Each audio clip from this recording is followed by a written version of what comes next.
Dear student, class 11th, subject biology, kingdom Monera.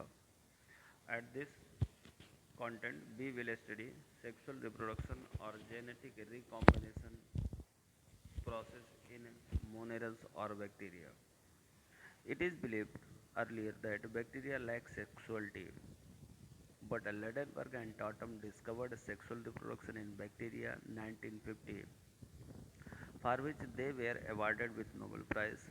Like true sexual reproduction, the process such as gamete formation, gamete fusion, karyogamy, meiosis are absent in bacteria, but in them, genetic recombination and gene transformation can take place by the following processes.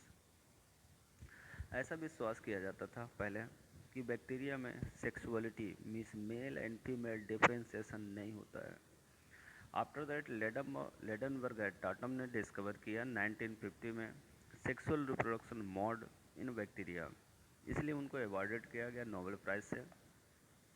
जिस तरह से sexual reproduction में हम different processes को perform करते हैं, as like gamete formation करते हैं, रिडक्शनल डिवीजन करते हैं, हाफ सेट ऑफ क्रोमोसोम वाले गैमेट्स बनते हैं, गैमेट्स आपस में फ्यूज होते हैं जिससे उनका डीएनए, आरएनए या जेनेटिक मटेरियल फ्यूज होकर कैरियोगैमी परफॉर्म करता है और फिर मियोसिस परफॉर्म होती है।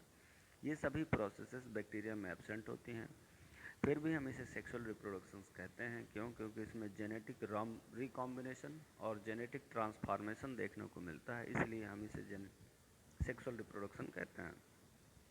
मोनर्स में सेक्सुअल रिप्रोडक्शन या जेनेटिक कम्बिनेशन और जेनेटिक ट्रांसफॉर्मेशन की प्रोसेस 3 मेथड के द्वारा कंप्लीट होती है। First conjugation, second transformation and third one is the transduction. First of all, Ladenburg and Tatum discovered conjugation in K12 strain of Escherichia coli bacteria, but its detailed study was done by Wallman and Jacob. This process takes place between two different strains of bacteria. In this, the genetic material from one bacterial cell is transferred to another bacterial cell. The bacterial cell from which the genetic material is transformed. So, conjugation is first of all discovered by Lederberg and Tatum, and further study, detailed study by Wallman and Jacob. At this process, two opposite strain bacteria transfer to their cytoplasm and genetic material. One is the donor and one is the receiver. The bacterial cell from whose genetic material is transferred is called donor bacterial cell or male strain F plus cell, and bacterial cell which the genetic material is transferred is cell recipient bacterial cell or female strain or F minus cell. Means bacterial cell differentiated into two groups. First is the donor, second is the receiver. First is the male, second is the female. First is the uh, fertile plus, second is the fertile minus. Means positive and negative strain fused together, they exchange their genetic material with cytoplasm. Donor cell has fertility factor or F factor. In this process, the donor cell sticks to the recipient cell by sex pili. Means donor cell जिसमें fertility factor F पाया जाता है, वो donor cell recipient cell means female cell से sex pili के through stick करती है। Cell wall जो होती है इन दोनों के बीच में वो डिजॉल्व हो जाती है और एक ट्यूब बनती है जिसे हम कॉन्जुगेशन ट्यूब कहते हैं। और इस after the replication the F factor from donor cell is transfer into the recipient cell conjugation tube, as a result of which the genetic character of represent are transformed. Means donor cell या fertility factor जिसमें पाया जाता है वह female cell से जाकर sex पिलाई से अटैच होता है, एक ट्यूब डेवलप करता है जिसे कॉन्जुगेशन ट्यूब कहते हैं, और कॉन्जुगेशन ट्यूब बनने के बाद इस डोनर बैक्टीरियल सेल का जेनेटिक मटेरियल रेप्लिकेशन करता है और रेप्लिकेशन करके पूरा का पूरा मटेरियल फीमेल में जाकर के अटैच हो जाता है। यह मेल का फर्टिलिटी फैक्टर फीमेल के इनफर्टाइल फैक्टर को क्या कर देता है, फर्टाइल फैक्टर को ट्रांसफॉर्म कर देता है, और इस तरह से मेल और फीमेल जेनेटिक मटेरियल के मिलने से हमें यहाँ पर सेक्सुअल रिप्रोडक्शन देखने को मिलता है। So dear student, after the conjugation method we are going to study the transformation method. Dear student, हमने यहाँ ये देखा कि कंजुगेशन मेथड में हमने एक ट्यूब डेवलप की। यहाँ पर एक मेल है जो जिस पर फर्टिलिटी फैक्टर है, दूसरा फीमेल है। मेल डोनर होगा, फीमेल रिसीवर होगा, रिसिपेंट सेल होगी, दोनों के बीच पर एक कंजुगेशन ट्यूब बनेगी। जैसे ही कंजुगेशन ट्यूब बनेगी वैसे उसका डीएनए क्या करेगा, रेप्लिकेट करेगा, अपनी सप्लीमेंट्री या कम्प्लीमेंट्री कॉपी बनाएगा। और कॉपी बनने के बाद ये इस ट्यूब के थ्रू कहाँ पर एंटर करेगा, तो दोनों ट्यूब दोनों मिक्स हो जाएंगे। और मिक्स होने के बाद क्या होगा कि female genetic material male genetic material के अकॉर्ड क्या हो जाएगा, ट्रांसफॉर्म हो जाएगा। और इस तरह से हमें यहाँ पर क्या देखने को मिलेगा, सेक्सुअल रिप्रोडक्शन देखने को मिलेगा।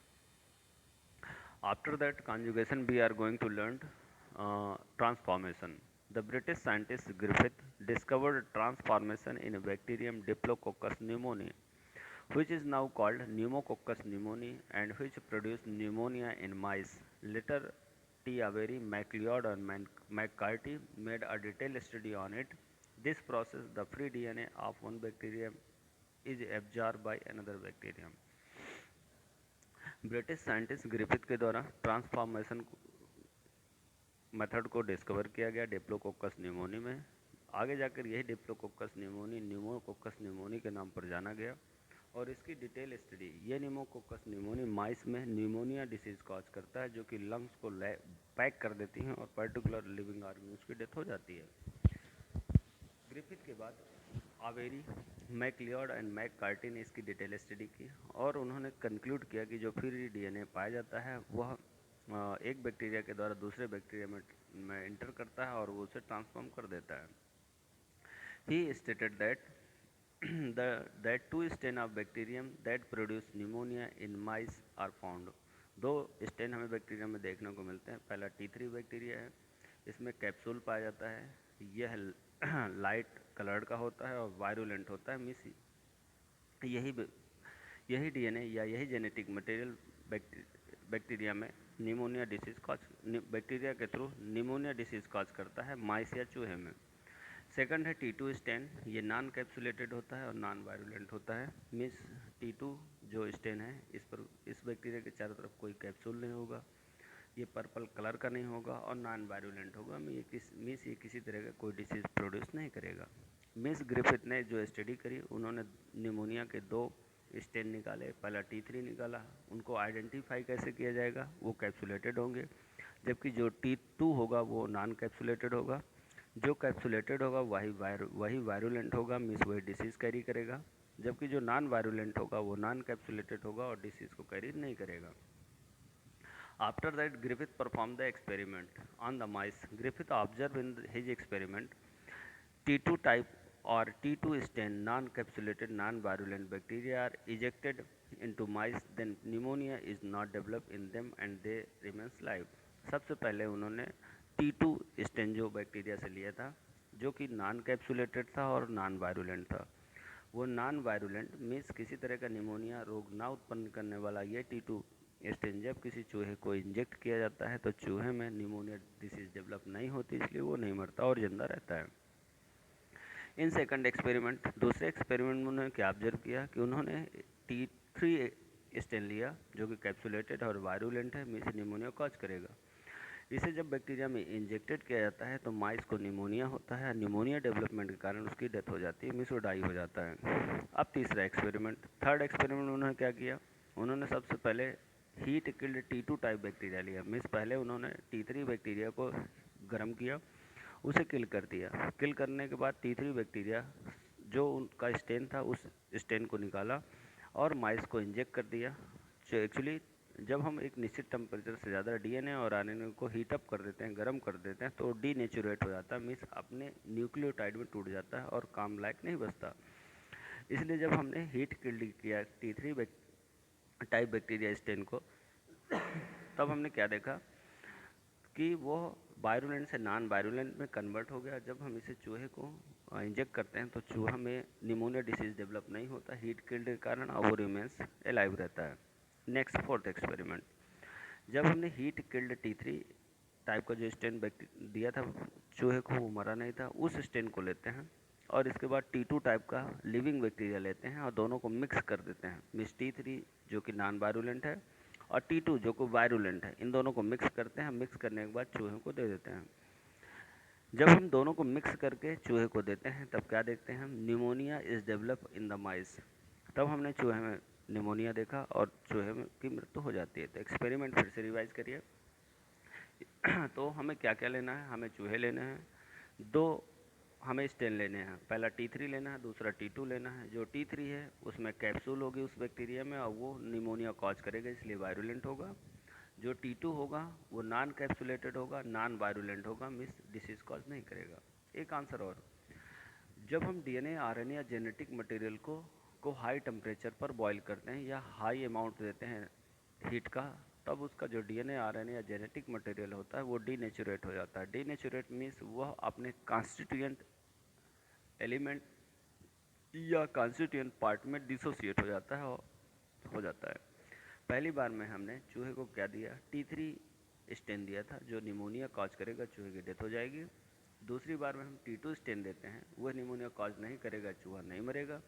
तीसरी बार में हम T3 बैक्टीरिया से इन्फेक्टेड रेड माइस को बॉईल करते हैं, गर्म करते हैं।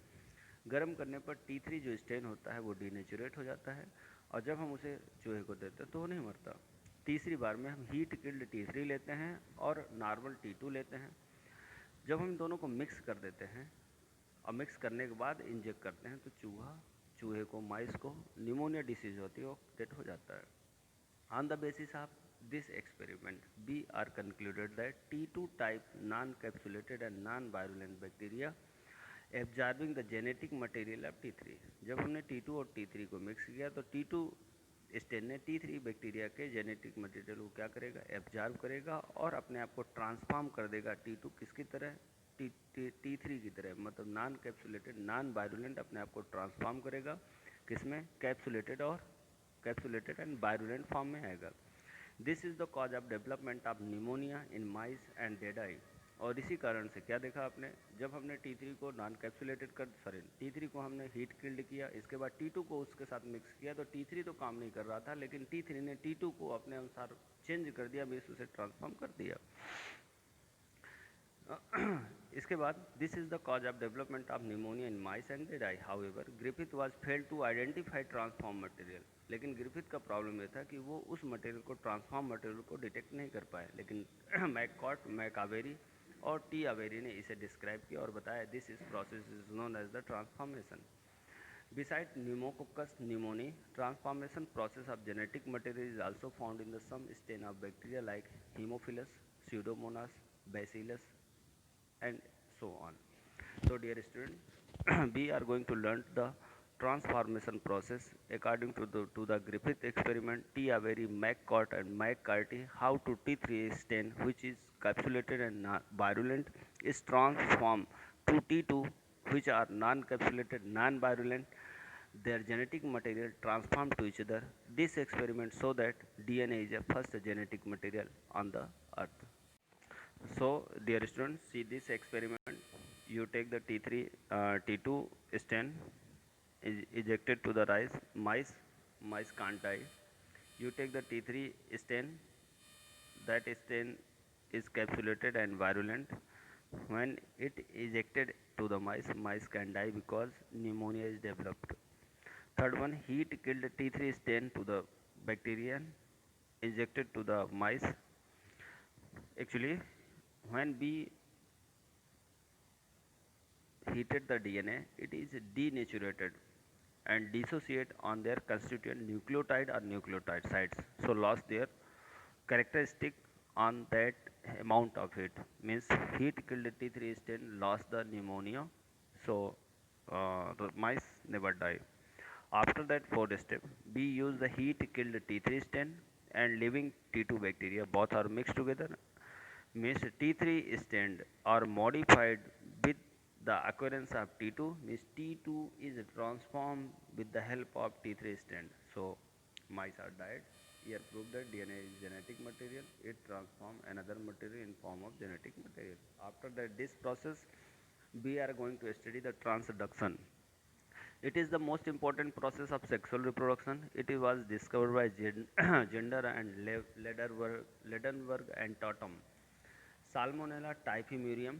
It is a bacteria called typhoid bacteria of mice. Means it produces a disease known as the typhoid. On the basis of their experiment, they reported that the genetic material is transferred from one bacterial cell to another bacterial cell by bacteriophage.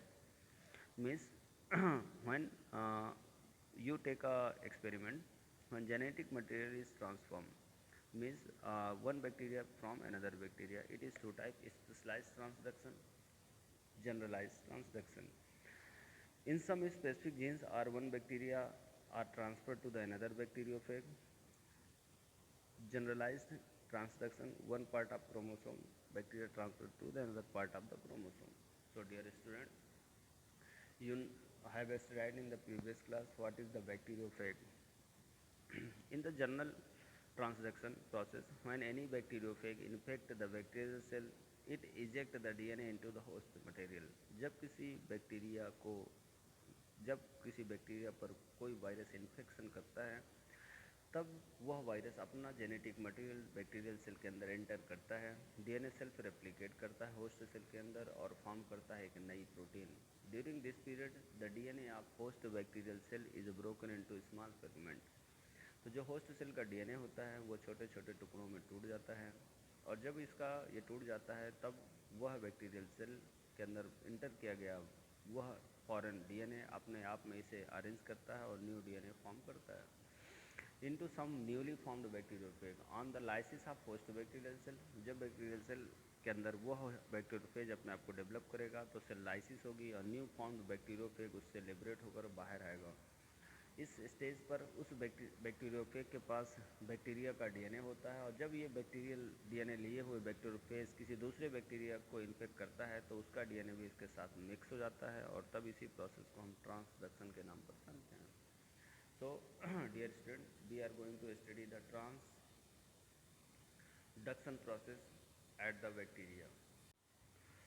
You see on here, it is the cell. Bacteriophage enter their DNA on this cell. This cell DNA is broken into fragments and develop a new bacteriophage. This new bacteriophage have the new DNA have contained the half set of bacterial DNA and half set of their bacteriophage DNA. When bacteriophage enter from this bacterial cell infected to another bacterial cell, two bacterial cell genome mix together and perform the transduction at the bacterial cell. After that, the sexual reproduction at the monerans or bacterial cell, we are going to study the economic importance of bacteria. Several types of bacteria produce serious disease in plants, animals and human beings and destroy foodstuffs, other valuable things. Such bacteria may be called our enemies. On the contrary, some bacteria are very useful in our daily life. Such bacteria may be called our friends. So bacteria are both useful and harmful, means friend and foe are both. Useful bacteria. Role of bacteria in agriculture. Bacteria are very important for nitrogen fixation. Nitrogen is the main major contribution or major constituent elements of protein. Bacteria is symbiotic such like Rhizobium leguminosarum found in the root nodules of plant. Their process you will be studied at previous class. So Azobacter, Clostridium, Azotobacter, Nitrobacter, Nitrosomonas, Nitrobacter, these are the nitrifying bacteria, perform the fixation of nitrogen from atmospheric nitrogen to the plants. Next one is the importance of bacteria in different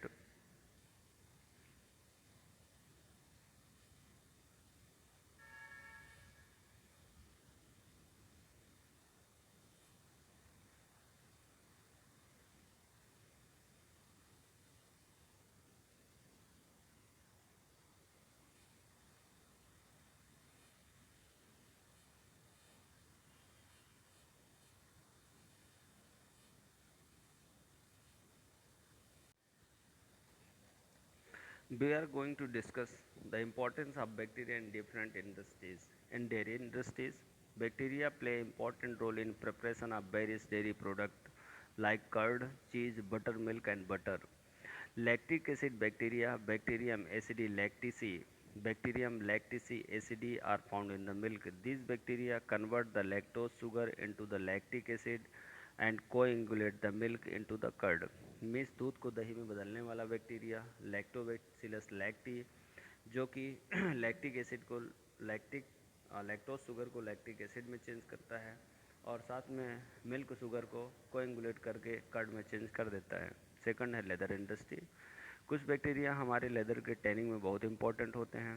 ये animals की rot in the water sorry ये hide of animals are left in rot in the water. This process enzyme extracted from bacteria, bacteria के द्वारा दिए गए जो enzyme होते हैं वो उसकी लेदर पर हेयर फ्लैश को निकाल कर बाहर कर देते हैं, स्किन को अलग कर देते हैं। Third is the alcohol and acetic industry. Commercial, the alcohol and acetone are prepared by the bacterial fermentation of sugar solution. Anaerobic bacteria called Clostridium used in the purpose. हम Clostridium बैक्टीरिया का use alcohol और acetone industry में alcohol और acetone product produce करने में करते हैं। In tea and tobacco industry bacteria use किया जाता है टी और टोबैको इंडस्ट्री को फर्मेंट करने में। फर्मेंटेशन की जो प्रोसेस होती है वो माइक्रोकोकस कैंडिडेंस बैसिलस मेगाथीरियम बैक्टीरिया की प्रेजेंस में टी और टोबैको का फर्मेंटेशन किया जाता है। रेटिंग ऑफ प्लांट फाइबर, हम प्लांट से उसके फाइबर को अलग करने के लिए मीन्स जूट, हेम्प और फ्लैक्स को अलग करने के लिए हम फर्मेंटेशन मेथड अपनाते हैं और इसके थ्रू हम बैक्टीरिया के हेल्प से हम इनको अलग करते हैं। मैन्युफैक्चर ऑफ एंटीबायोटिक्स, बहुत सारे एंटीबायोटिक बैक्टीरिया की मदद से प्रोड्यूस किए जाते हैं जैसे streptomycin, terramycin, erythromycin, streptomycin griseus, streptomycin racemosus, streptomycin erythreus, इनके थ्रू एंटीबायोटिक्स बनाए जाते हैं। हम विटामिन भी प्रोड्यूस करते हैं, विटामिन B12 प्रोड्यूस करते हैं क्लॉस्ट्रीडियम बोtulinum के थ्रू। Importance of bacteria of decay and decomposers, means bacteria हमारे स्वीपर्स कहलाता है हमारी अर्थ का, क्योंकि ये डेड और डीके मटेरियल को डिकम्पोज करता है और हमारी अर्थ को नीट और क्लीन रखता है, साथ में रिसाइकलिंग में हेल्पफुल होता है। Importance of bacteria in digest activity, human body में इस्चेरिचिया कोलाई हमारे डाइजेशन में हेल्पफुल होता है, जबकि जो आपके पास कैटल्स होते हैं उन जिसमें ह्यूमन कैविटी पाई जाती है उनमें भी बैक्टीरिया हेल्पफुल होते हैं डाइजेशन में। Next one is the harmful bacteria. Bacteria हमारी बॉडी में डिफरेंट टाइप के डिसीज़ कॉज करते हैं जैसे blight of paddy, Xanthomonas oryzae, citrus canker cause by Xanthomonas citri in the lemon, black rot of cabbage, Xanthomonas campestris, potato wilt disease, Pseudomonas solanacearum, rot of wheat, Corynebacterium citri tritici. Human में different disease cause होती हैं, cholera, Vibrio cholerae, pneumonia disease caused by pneumococcus और Streptococcus pneumoniae, diphtheria is caused by Corynebacterium diphtheriae, tuberculosis caused by Mycobacterium tuberculosis, typhoid is caused by Salmonella typhi, leprosy is caused by Mycobacterium leprae, meningitis is caused by Neisseria meningitis, gonorrhea is caused by Neisseria gonorrhoeae. Some diseases are caused in animals by bacteria, black leg disease of animals Clostridium chanvi, anthrax disease of horse, elephant and sheep Bacillus anthracis. Sometimes bacteria spoil the food means cause the rancidity on the food. Many saprophytic bacteria spoil various food substances such as meat, vegetable and fruits. Numerous bacteria secrete poisonous substance, cause food poisoning. Clostridium botulinum after spoiling food substance produce poisonous chemical in them. It causes disease named botulism. Death due to the poisonous food are mostly caused by this disease. Reduction of soil fertility. Bacillus denitrificans, Thiobacillus denitrificans, Micrococcus denitrificans nitrogen compound को atmospheric nitrogen में change कर देता है जिससे वो free हो जाती है और सॉइल की फर्टिलिटी खत्म हो जाती है। बहुत समय पर बहुत बार तो ये बैक्टीरिया वाटर पॉल्यूशन कॉज करता है। Some water polluting bacteria vibrio cholerae, salmonella typhi, हाँ, सीजेला डायसेंट्री। कॉटन डिस्ट्रक्शन में भी इसका बड़ा रोल होता है, जैसे स्पायरोकीट, साइटोफेग ईटीसी। इस बैक्टीरिया हमारा फ्रेंड भी है और फो भी है, हमारा दोस्त भी है और हमारा दुश्मन भी है।